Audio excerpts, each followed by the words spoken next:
You're listening to the Talking Headways Podcast Network.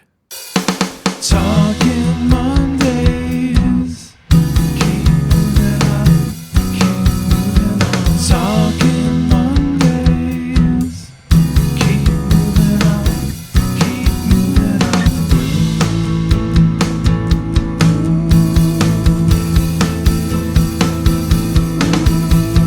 Talking Mondays. Keep moving on. Happy Monday. This is Mondays at the Overhead Wire, sponsored by our generous Patreon supporters. I'm Jeff Wood, your host, and joined by Han Solo. That's right, we're back with the friend to Wookiees everywhere, including myself. We've got some interesting news for you today, but just a few housekeeping items before we get started. I wanted to let folks know that there have been some really good Talking Headways episodes, if you missed them. Shannon Mattern joined the show to talk about her book, A City Is Not a Computer. Anna Zivarts and Paolo Nunez-Bueno joined as well to talk about the Disability Accessibility Project last week, and that was a really great conversation. I hope people get to check that out. But also, because you're listening to Mondays at the Overhead Wire, I thought maybe we could do a little bit of preview of maybe some stuff that's coming up. Appreciate you all listening, so I just wanted to share what some of the stuff that we're working on. So coming up, we've got some fun episodes. We talk with the authors of the book Reimagining Sustainable Cities, which I'm really looking forward to. We're recording that tomorrow, I hope. I'm reading the book right now. I'm finishing it up, and it's really fun, so I hope that one's a good conversation. We're going to chat with Paul Lewis of the Inno Center for Transportation as well about their transportation project cost project, and that looks really fun. We'll talk with Dr. Asal Berdemargs from the University of New South Wales in Sydney, and hopefully she'll come and chat about underground cities. So stay tuned to this feed for more of those episodes, as well as Monday's show. Chrissy and Tracy and some other friends will probably be back soon, so I hope you all find these solo shows enjoyable. I'm having much more fun this week, I think, than I did last week. There's more information, more really cool stories to tell, and I'm really looking forward to it. So this is episode 104. We're in session. And as always, before we get to the show, I want to let folks know that you can get this podcast wherever you find your podcasts, including iHeartRadio, Spotify, Overcast, Stitcher, and of course, Apple Podcasts. Make sure you subscribe so you don't miss an episode, and subscribing means you get both Mondays at the Overhead Wire and Talking Headways on the same feed. 2 fun podcasts, 1 great channel. And thank you to all those who subscribe through podcatchers. We really appreciate it. It's awesome that you keep coming back to the show and listening. So let's just get into the news. I've got a bunch more stories this time than last time, so let's jump in. I've got some shorter ones early, and then we'll go kind of longer discussions later, maybe a little bit longer than the first ones, but I just have more to say about the next couple set. But we'll start off with Indonesia. So moving the capital of Indonesia. Indonesia, the fourth largest country in the world by population after the United States, China, and India, has voted to move its capital out of the fast-sinking city of Jakarta on the island of Java and into a plot of land on the island of Borneo. The new capital, slated to cost $32 billion, will be named Nusantara, a Javanese word for archipelago, representing the collection of islands that make up the country. I apologize in advance for all of my mispronunciations. I'm really bad at some of these, but they're in front of me, so I should have practiced, I guess, beforehand. But Nusantara is the name of the new town, new city that they're hopefully going to build. And this was by Sammy Westfall in the Washington Post. So I found this interesting just because it's a big move. Jakarta is sinking because of the groundwater being taken out of it. It seems like a smart thing to do in order to relieve some of the population pressure. But I'm really wondering if it's going to cost $32 billion. So new cities, new towns, and new trouble. That's what I've labeled. All these futuristic city ideas and stuff that are wanting to build out in the middle of nowhere, where there's really no infrastructure. There's nothing to start out with. There was really no existing reason for a city, so you're going to put a new one there. In the past, a lot of those have always failed. Brasilia is kind of wonky. Other towns like that, new cities, have been strange. Washington, D.C. has actually been pretty good, but from a newer town perspective, I know it's pretty old by now, but we'll see what happens. I do know that Jakarta is sinking because of the groundwater getting pulled out, and it's only going to change more because of climate change. So it's an interesting thing that's happening. The future of cities is underground. Instead of growing up, Helsinki is growing down and is the first city anywhere to publish an underground city plan. That planning will be needed if cities want to build underground infrastructure and networks in the future that are more sustainable than above ground development. We won't see complete underground cities, but certain facilities like movie theaters and shopping malls might be a better fit for below ground construction. So this was written up by Neil Martin at the University of New South Wales.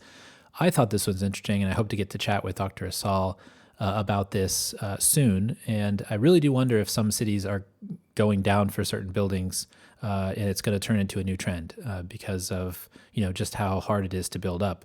And I know it's kind of in some cities, especially a place like Helsinki, it's cold in the winter, and so you're gonna have a place down in the below ground where it's going to be a little bit warmer, or at least more even keel year round, which is really fascinating to me as well as a strategy for the heat island effect for other things. And I know in some cities, like I know London and other cities, there are huge iceberg houses that are growing down and down and down further and further, and they're putting more stuff in the basements just because they can't go up anymore, so they go down, and it's kind of crazy what they're doing. So it'd be interesting to talk to her about this, and I'm looking forward to scheduling that and getting that sorted out. So I'm looking forward to that for sure. Fort Worth's River Vision gets federal funding. Fort Worth, Texas will be able to move forward with big plans for its river district after the flood control project received federal funding. The project was stalled during the previous administration. The $403 million for the project will allow the downtown area to double, creating 12 miles of developable waterfront and 800 acres of space for 29,000 more jobs. So this was by John Henry in Fort Worth Magazine. I've seen stuff about this previously, but it's interesting to see kind of it moving forward, especially with funding from the Biden administration. This project is really kind of interesting because of that kind of curve in the river where it's going to be located, and the existing land that's there now, it's kind of like these islands. I'm sure in the past they've gotten kind of washed over, but if you create this new flood control effort, it would, create some canals basically throughout this huge piece of land that's right next to downtown. Interestingly enough, this is kind of where also right next to where the subway used to be that went into that apartment store downtown and was turned into the Tandy Center later on. But eventually that little subway was taken out of service in 2002. But I'm looking forward to seeing how this ends up and how Fort Worth takes it. Fort Worth is such an interesting city. If you haven't been there before, it's totally different from Dallas. And I know that my friends in Fort Worth would would tell you that they don't want to be associated with Dallas too much, even though that is their kind of their metroplex, as it were, Dallas-Fort Worth. But it's such an interesting, different part of Texas, especially when compared with Dallas. And Dallas is a great city too in its own right. It has its own interesting things going on. But Fort Worth, there's a lot of stuff going on there that I think it gets overlooked because of its neighbor to the east, as far as that goes. So interesting stuff. All right, now into the longer pieces. Today, or actually I should say today when I wrote this, the chair of the National Transportation Safety Board, Jennifer Homendy, is calling on the U.S. DOT to stop using a misleading statistic on the subject of fatal crashes and driver error. She believes this statistic, which says that 94% of fatal crashes are driver error, relieves everybody else of responsibility they have for improving safety, including DOT. So this was in the Associated Press, and they were one of the first ones to pick it up, and I think it got passed around from them to a number of different places. But one of the bigger stories last week was that Jennifer Homendy, who's the chair of the NTSB, asked the DOT to take down references to that 94% stat. So as a history looking back, the 94% stat likely came from the NHTSA in a memo back in 2015 that stated, the critical reason, which is the last event in the crash causal chain, was assigned to the driver in 94% of crashes. However, the memo also included a caveat that critical reason is not intended to be interpreted as the cause of the crash, and pointed to some other significant factors. But at some point, that 94% number just kind of stuck for some reason, even without the caveats, even without the idea that basically when reporting on the crash, the last impact part of it is the reason for the crash, which 94% they said was driver errors, which is not fair because to the system as a whole. And Elaine Chao, who was the previous DOT secretary, used that 94% number to say that crashes are due to human error, and the administration used it to say that the crashes are due to human error, and used the stat to promote autonomous vehicles because they would say, we can reduce, if this is all human error, we can reduce this.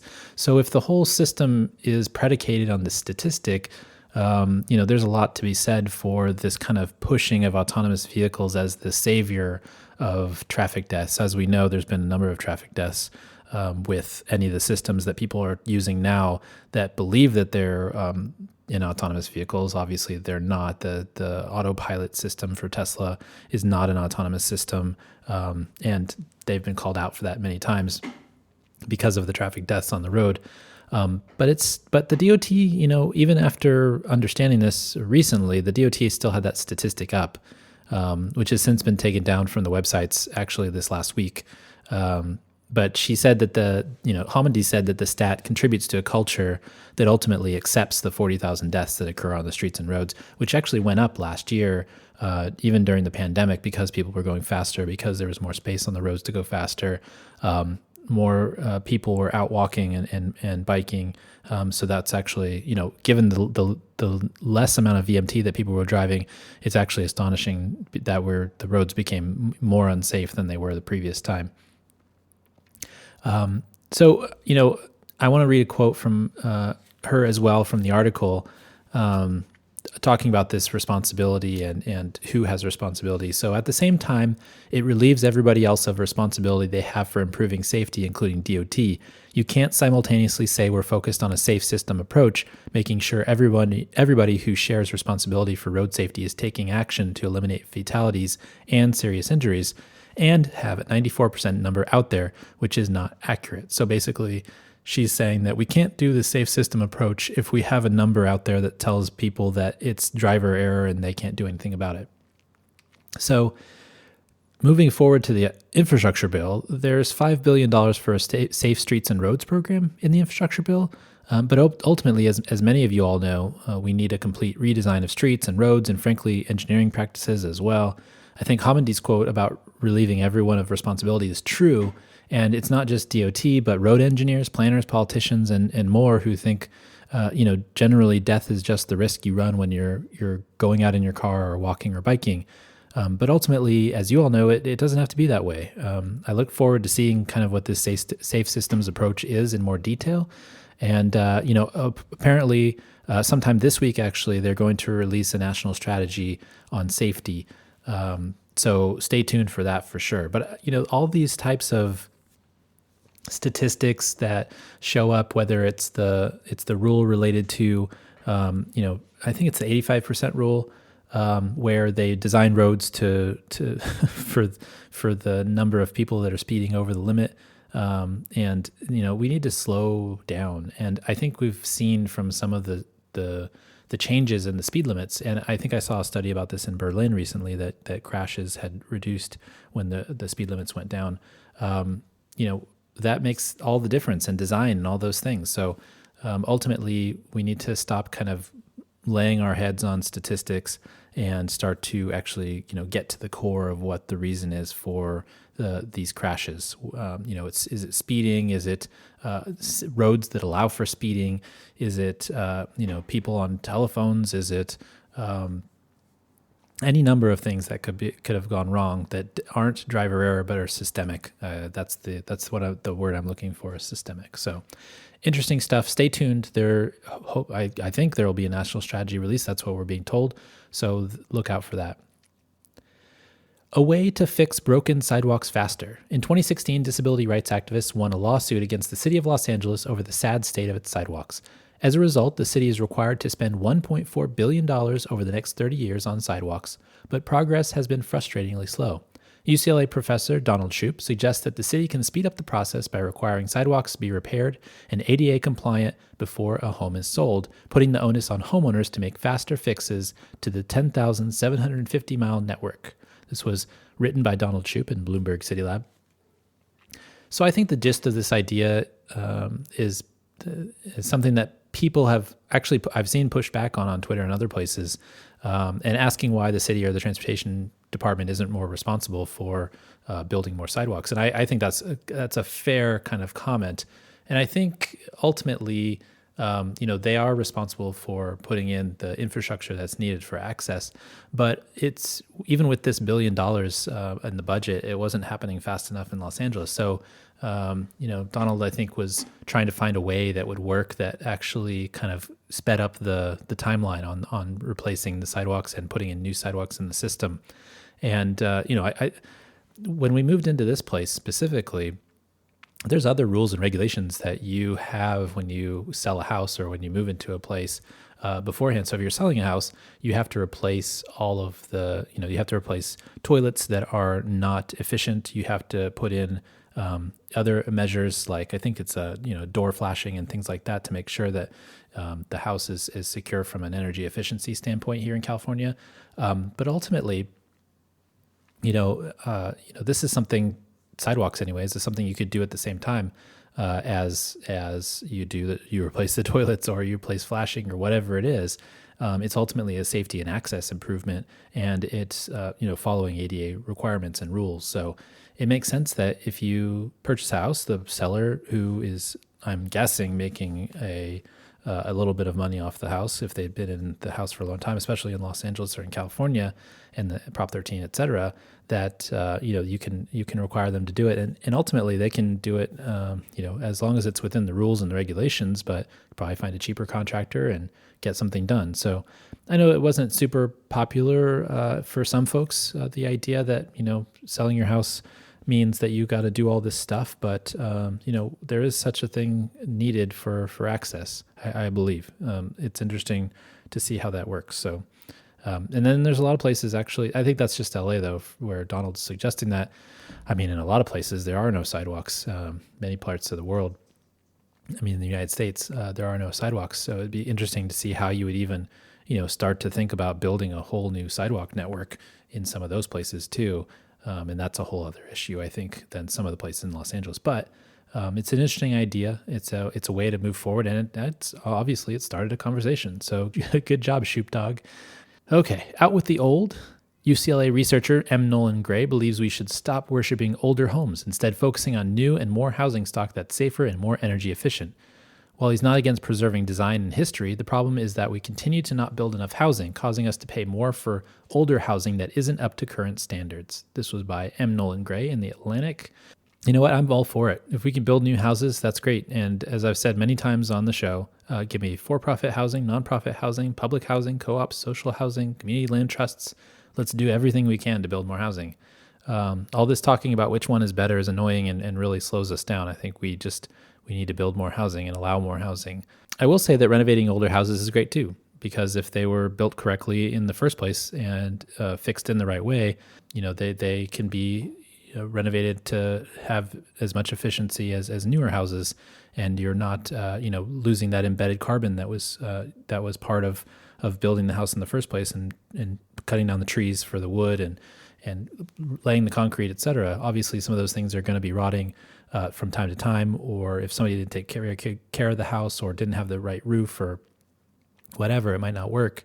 But and then you'll have to tear it down. There's houses here in California where a fire completely gutted the house, not from the wildfires, but just in the city of San Jose, for example, and somebody paid like $1.7 million for a house that was just on fire, which is incredibly ridiculous.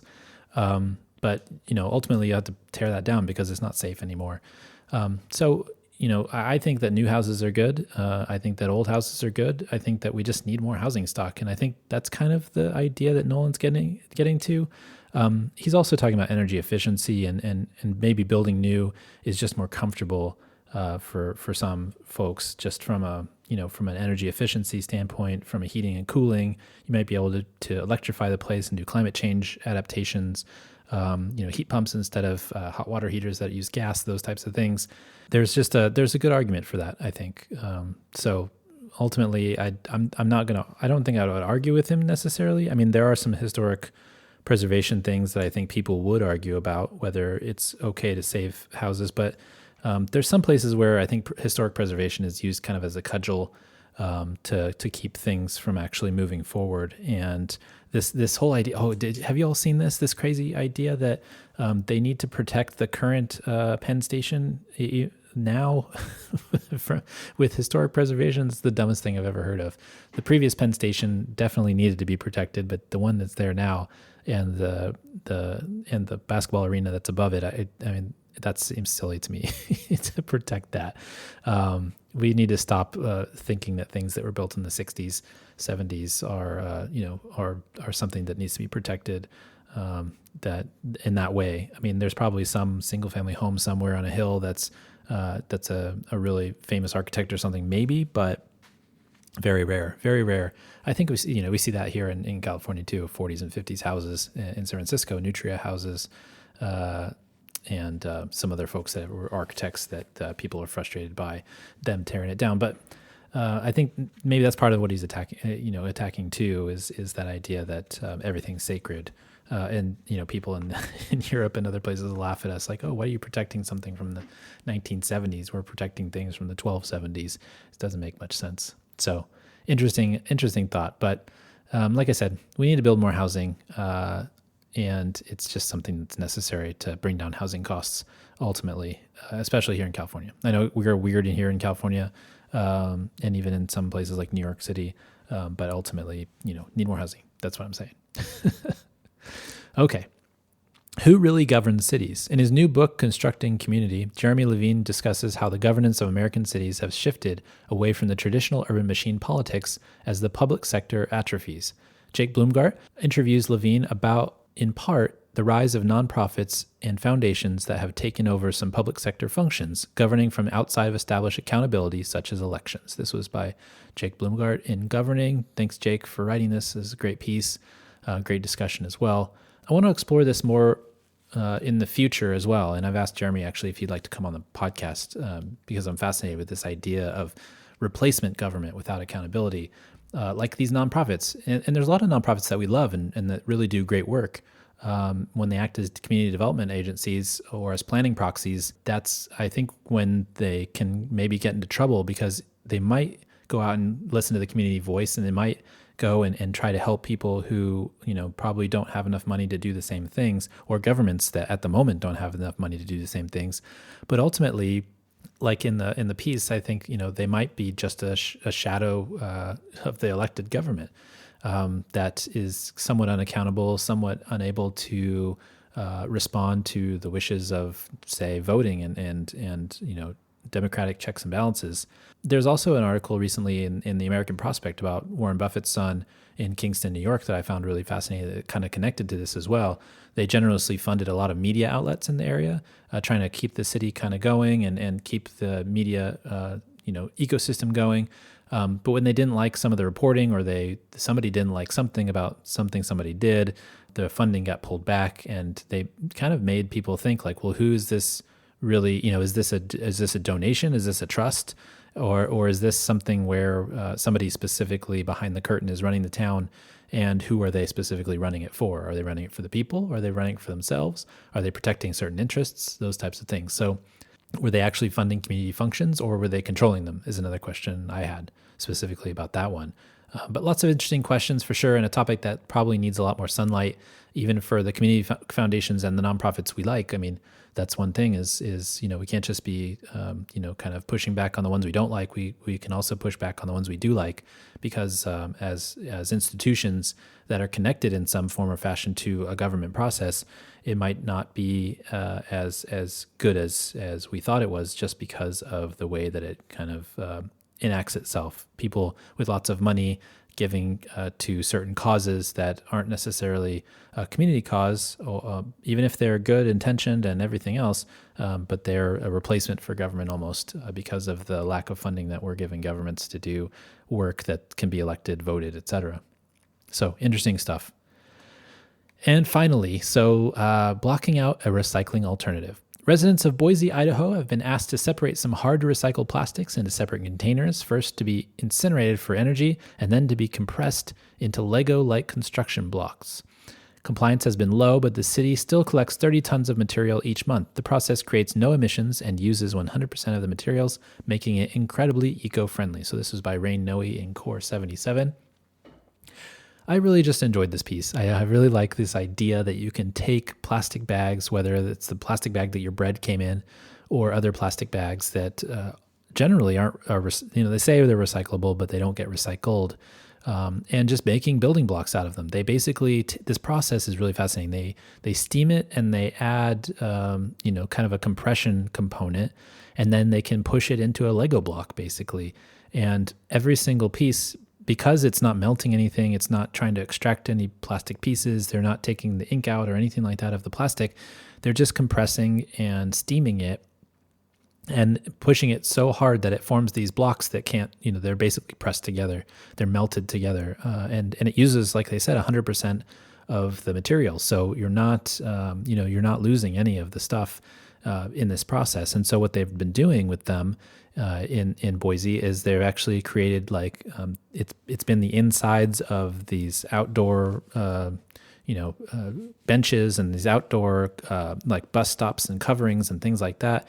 And so instead of using wood or concrete cinder blocks or things like that, they just use these plastic bricks, and then they can do the same thing with them that they do with regular construction materials. They could put drywall over them. They can do all kinds of really interesting things. And the cool part is just it's completely circular economy. It's 100% recycled. So I often wonder what happens to plastics when we recycle them. A lot of them, like I said before, unfortunately, they don't get recycled.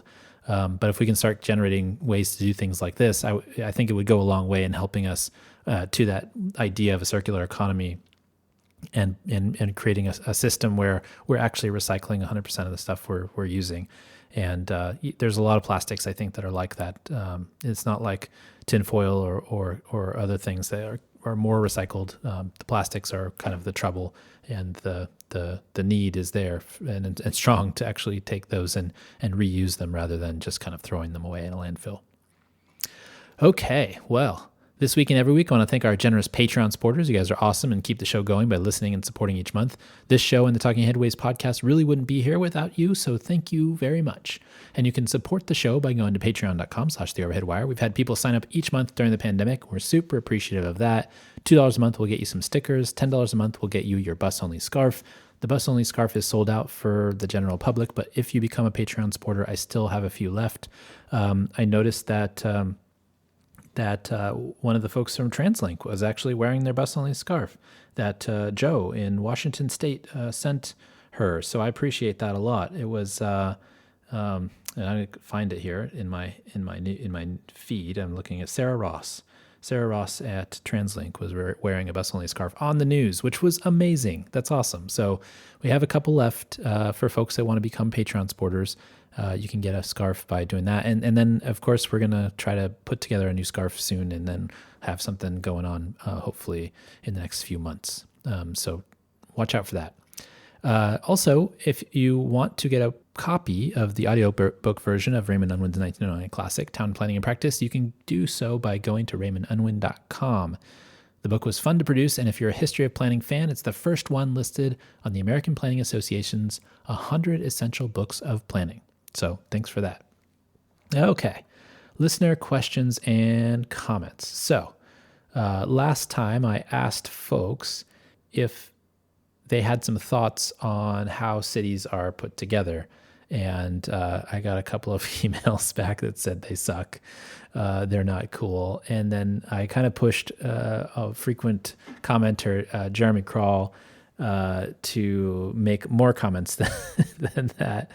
And he came back and said, I think that the U.S. is too dependent on cars and it has designed cities incorrectly to support them. For example, I like to shop at Sam's Club. The closest one to me is about 6 miles away. I have a cargo bike that I use to get there and back with everything I typically buy, but that would mean crossing half a dozen 5-lane stroads as well as traversing 2 interstate highways.